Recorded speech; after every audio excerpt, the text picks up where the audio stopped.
What's going on, everybody? This your boy Tyree. And before you watch this video, my new podcast, Check the Rock Podcast, do me a favor and hit that subscribe button. You won't regret it. I'll holla at you.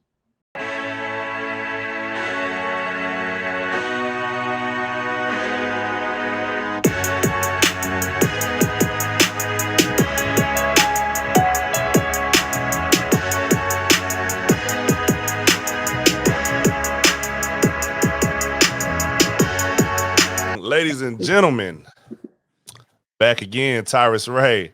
I got my girl, Alise Robinson. We met down at the symposium powered by ESPN. All right, so Alise, how you doing today? I'm well. How are you? I'm doing great. I also meant to add this in there too as well, that she's a journalist. What are you a journalist for? I'm a journalist at Sports and Culture Media in Greenville, South Carolina. Sports and Culture Media. Okay. Most definitely. That's my guy, Tyler Butler, right? Yes, sir. Yeah, shout out to my guy, Tyler Butler, man. He's doing big things. I really love what he's doing. When I first got into this business, man, he's one of the first people that kind of reached out to me and was really like, because it's kind of a tight-knit group and people don't really, if people don't mess with you, they don't mess with you. But him and a few other people, he wasn't the only person, but he's like one of the first people to kind of reach out to me and, talk to me and, give me advice. So I really do appreciate you. And you went to upstate. I did. Right? South Carolina, that's University of South Carolina upstate, right? Mm-hmm. Most definitely. All right. So how was your experience at the Black Sports Symposium powered by ESPN? The Black Sports Symposium was probably everything I could have imagined. I was only able to be there for the 2 days out of the 3 because of work. I couldn't get off and couldn't not just show up. So I had to leave that Friday night. But everything within those first 2 days were, like I stated before, just anything that I could have imagined. All of the professionals with their knowledge and wisdom of everything they went through and everything that they were able to tell me after certain sessions, just getting to hear it from their perspective really put it on for me. It made me feel better and more eager to just get back home and get into more writing, more recording, and just ready to go, because I always have that kind of fear to fail, even though I know I'm not perfect. Nobody's perfect. But for me, I just want to be, right. Everybody wants to be right. So I don't want to just put my face somewhere and then be stating the wrong facts or whatever the case may be in any situation that I'm doing. Got you. So I do want to ask you this. Do you think sometimes, as journalists, as media, as content producers, that we focus too much on being right instead of just putting the content together? I feel like some people are. You have those that are just like, I don't care who does what and who shares, who likes, who reposts. But for others, it may be like, well, I'm looking for my friends to support, my family to support. If nobody's watching me, then why am I doing this? That type of mindset. And that was me at one point. But again, after hearing some of these speakers speak and being able to talk to certain people right after, they were like, it shouldn't matter, because at the end of the day, it's not about them, it's about you. And if you go ahead and put your content out there, when it's time to apply and people are asking, well, what is your real, what things have you done? No matter if it's 1 like or 1,000 likes, at least it's out there and you could show that you've done something. Got you. And I agree. That's something I struggle with as well too. So, that's why I asked that question. That question was more so for me. So what was your favorite? I'm gonna ask you a 2-part question. Okay. What was your favorite moment at the Black Sports Symposium, and who was your favorite speaker at the Black Sports Symposium? My favorite moment was probably the favorite moment was probably Deion Sanders and Jamil Hill. Mostly because, well, for one, I love Jamil Hill. Like when I think about her, I kind of envision myself in the future. And my family and close friends could say the same. If they know of her, then they say that I kind of put them in the mind of her just a little bit. And after listening to her speak, I was just like, yeah, because hearing it in person is a lot better than hearing it, on YouTube or on her podcast and whatnot. So to actually see her and hear her, it was like, okay, yeah, I got to do this. So one day I am able to meet her. She's a busybody, so it's kind of hard to get in contact with her anyway. With Dion, uh, Coach Primetime, his was more of a motivational thing. That whole "What is your why?" I mean, I've heard it multiple times before, but just hearing it from him again in person, it kind of just like it's sizzling your spirit a little bit. Like Oh yeah, when you hear for it from sure. him, it's like, man, okay, what is my why? Like, why am I here? What is the reason? And everything else, just to hear him in those 20 minutes of him speaking, or an hour, but just hearing him speak, it was just like, okay, that was the putting the gas on the pedal for me. And then what was the second part of the question? Well, one part was what was your favorite moment, and then who was your favorite speaker? You answered your favorite speaker. So Oh, I don't really have just a favorite moment per se. The whole thing was just great. Like every room that I stepped in, was just like mind blowing, because I wouldn't think that at 23, that's where I would be yeah, as a jump start to getting into the career that I want. So everything honestly was my favorite moment. Waking up early to drive down to Atlanta and just staying in the stadium, listening to everybody from 8 a.m. to 7:30 p.m. Like that whole moment was just great.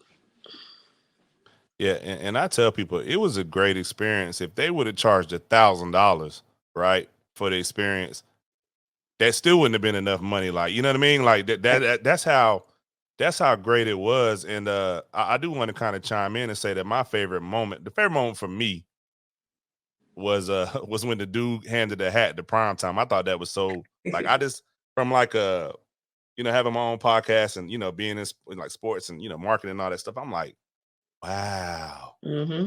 I don't think I would have had the I don't think I would have had it in me to hand him that hat and the shirt. You Right. know what I mean? Exactly. And he took it and he was cool with it. You know what I mean? So that's like that moment for me was just but like I agree with you. The whole thing was just it was amazing. Shout out to ESPN and shout out to the Black Sports Symposium for putting everything together. So Definitely. what I know you touched on it a little bit earlier, but what interested you in the sports business? Like what made you want to say, you know what, I'm going to school and I'm gonna be in the sports business. Well, I grew up in an athletic household. My uncles played football and basketball. My aunt ran track. So growing up, I ran a little bit of track, and I didn't play basketball, but I did end up coaching it. Basketball, just I didn't feel like it was for me, but I do love the sport to watch it and to talk about it. Same thing with football. I can't play, being a woman and all, but I can talk about it all day long. So when I was in high school, everybody was like, "Oh, I'm going to college for this and I'm going for that." I didn't necessarily know what I wanted to do until my senior year, and that was strictly sports and mainly football. Because that's again just growing up and being surrounded by football every Saturday and Sunday. It just became second nature. So I was like, okay, I can't play football, but I can definitely talk about it. So let me go to school. Let me figure out what I can do that's gonna surround football into my life, because that's what I enjoy. Um, and so when I figured out about Jamil Hill, and she when she was on ESPN, and I was like, Mhm. that's what I want to do. I want to get like her.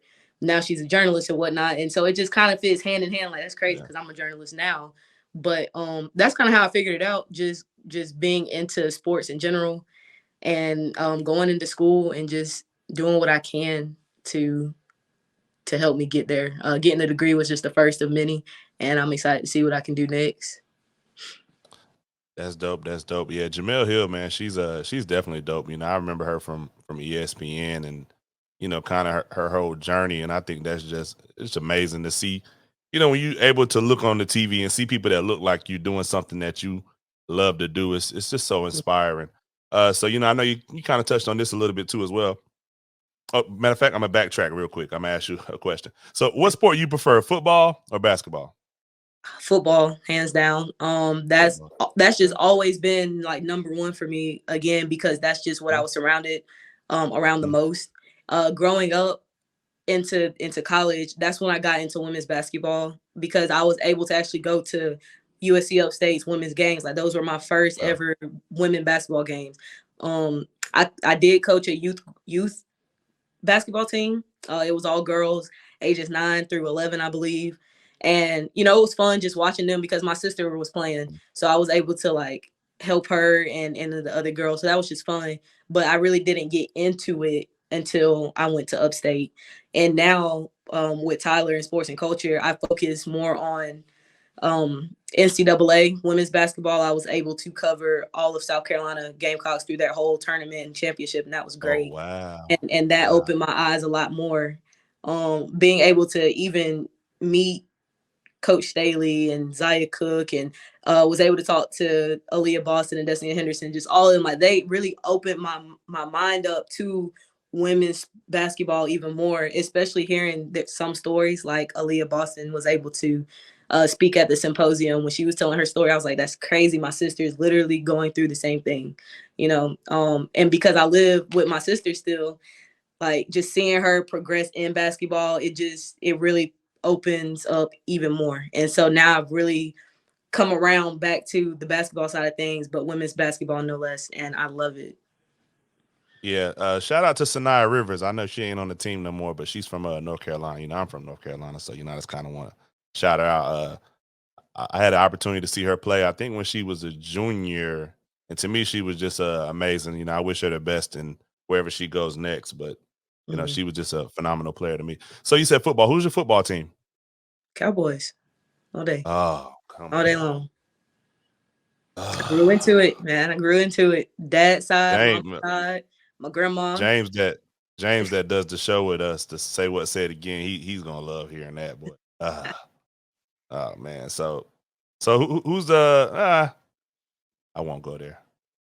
But Cowboys. Okay. Hey, look, I respect it. You know what I mean? I'm a 49ers fan, but I respect it. I respect it. So why did you become a journalist? So it's a lot of things you could do in sports. There's broadcasting, there's Uh-huh.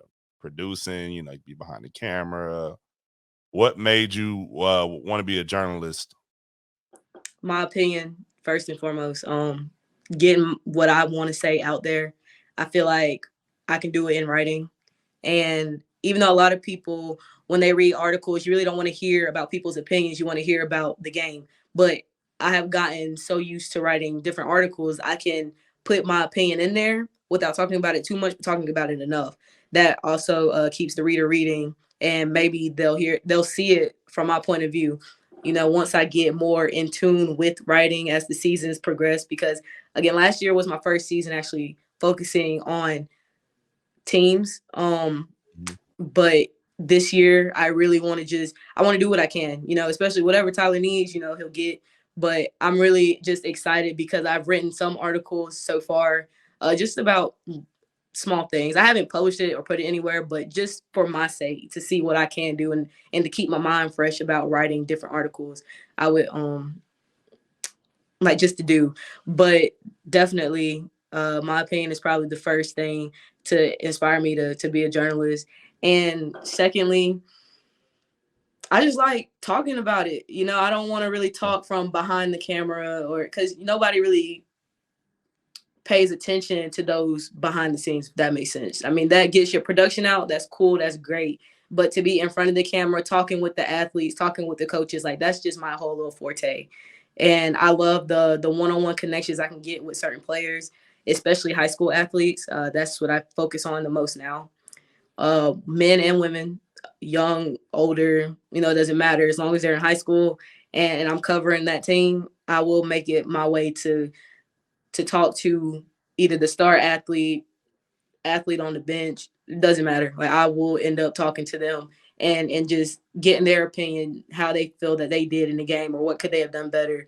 Just the simple things. It may be a little repetitive, but everybody doesn't get a chance as a young athlete to get any type of exposure. So that's what I like.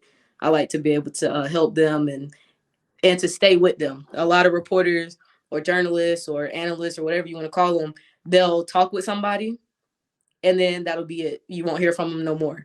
But for me, I like to build relationships because that's what matters the most. It's the connection you make with the person. And especially in high school, like the number one receiver in South Carolina right now is MJ Bennett.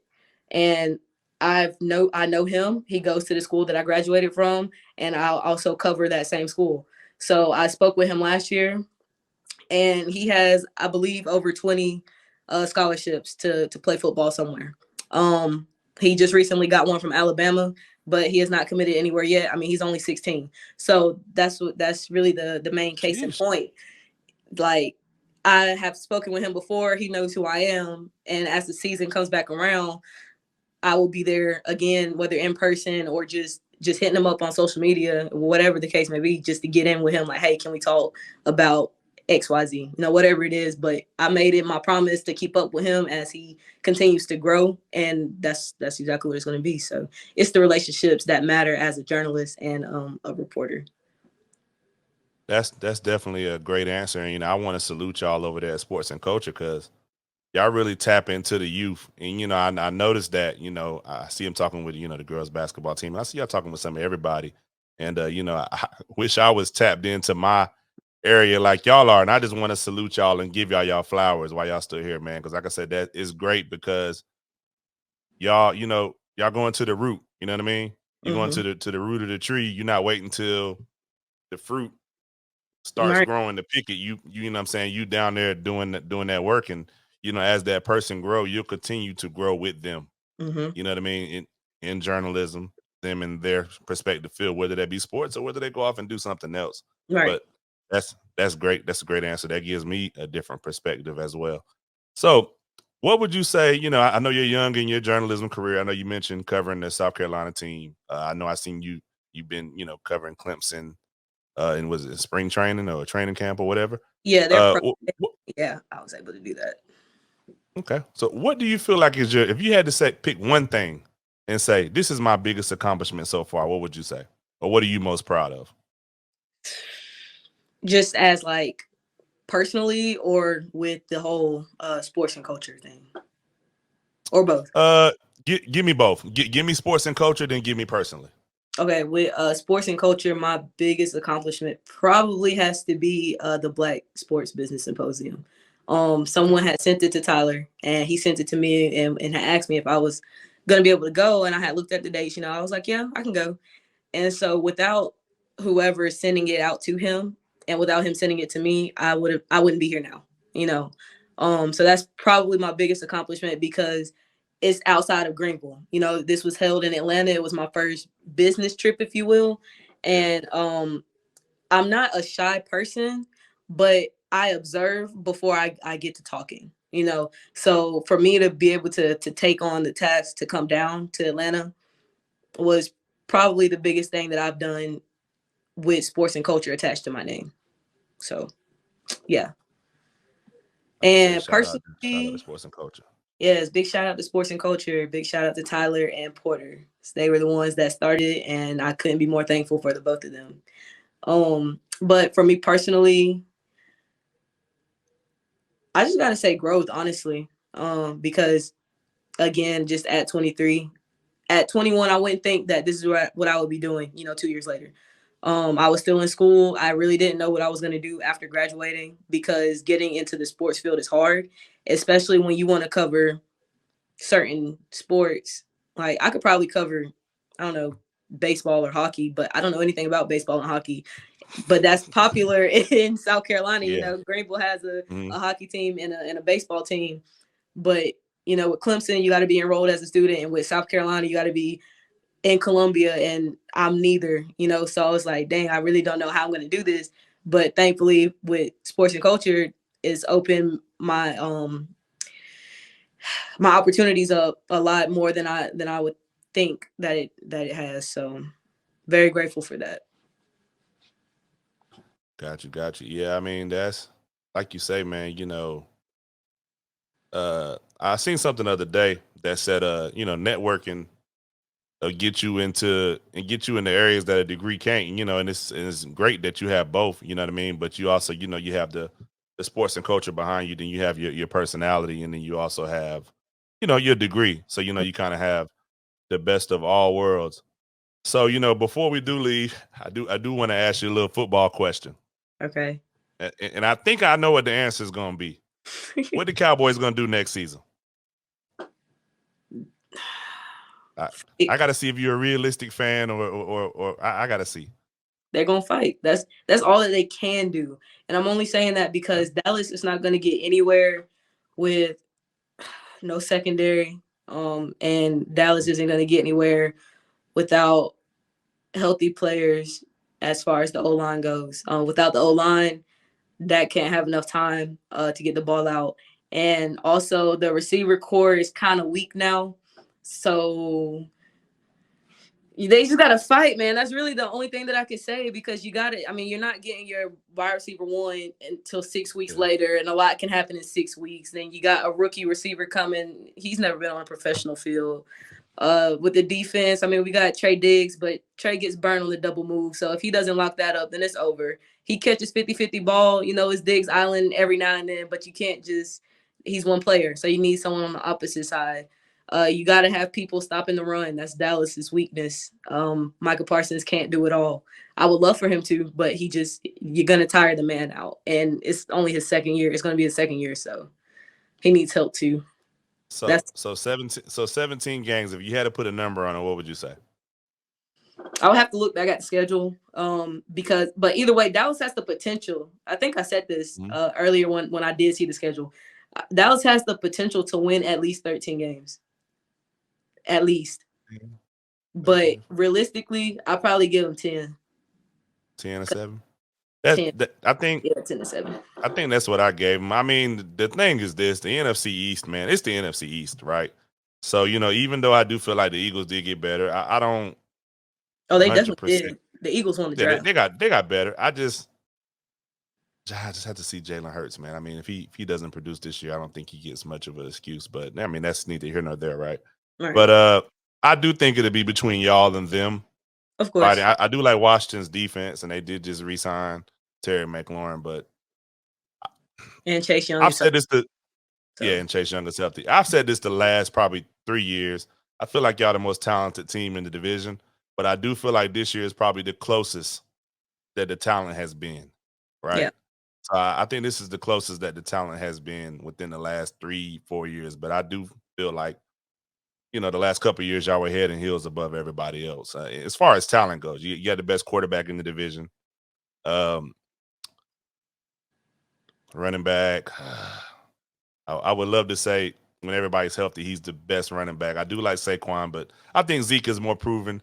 And then as far as wide receivers go, I feel like you have the best. I mean, I like CD. So I mean, hey, what can I say? I do feel like your team is talented on offense. Like you said, the defense is a little, but it is what it is. And this just coming from an unbiased Right. opinion because I do not like the Cowboys.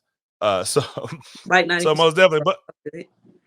say it again. I said like 90% of the world, it's all good. I mean, but this is I guess for another topic for another day, right? But I don't think people don't like the Cowboys. They don't like the fans, and you're not that bad. I have to give it to you. I know. I never really had a conversation with Tyler about the Cowboys. I know he's a Cowboys fan too, but hmm this guy James on my show, man, he's the worst. Every year, Super Bowl.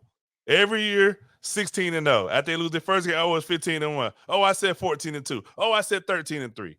So and like that's just the I think I put a thing up a long time ago, right? And I said, who's the worst fans?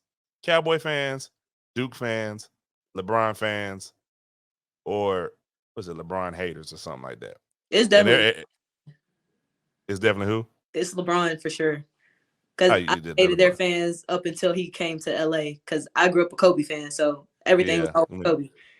Same thing here. So I mean it's but the fans they frustrate me sometimes because they just you be talking about something that got nothing to do with LeBron. And they just find a way to throw him into it. And you like, dude, like, you know what I Exactly. mean? So that's crazy.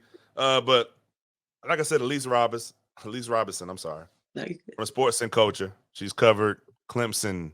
She's covered South Carolina. She's covered youth sports. She's covered some of everything. So big shout out to her. And say what starts back in August and September. We got to get you on there to talk about them Cowboys. So we do like before the season, right before the season, we'll do like a predictions where we predict where each division will finish. hmm And I would love to get you on the show to talk about that. But other than that, Tell the people where they can find you at. Your handles, your Twitter, your LinkedIn, whatever you have. Tell people where they can find you at, and make sure we get them to follow you. All right, so on LinkedIn is Alise Robinson. You can hit me up on there, connect on there. Twitter is Alise Robinson. I think it's an underscore. Either way, you'll see me. It's only one, maybe two, but you'll know me when you see me. And then on Instagram as well, it's Alise Robinson underscore. Same profile picture for both of those, so you'll know when you see it. All right, so make sure y'all hit her up, follow her, and harass her about them Cowboys. Don't bother about the Lakers because I'm a Laker fan too. But harass her about them Cowboys. Hit her up, tell her they're gonna be 0-17 or 2-15. Nah, I'm just playing. But yeah, but most definitely hit her up. And like I said, she's a rising star in this game, man. And it's just an honor to be able to have her on the show. Cause like I said, she's a rising star in this game, man. She's interviewed some of everybody. Like she says, been around Don Staley and just everything. So, just want to salute you, give you your flowers while you're here. And we'll see you when we see you. All right. All right. Thank you much.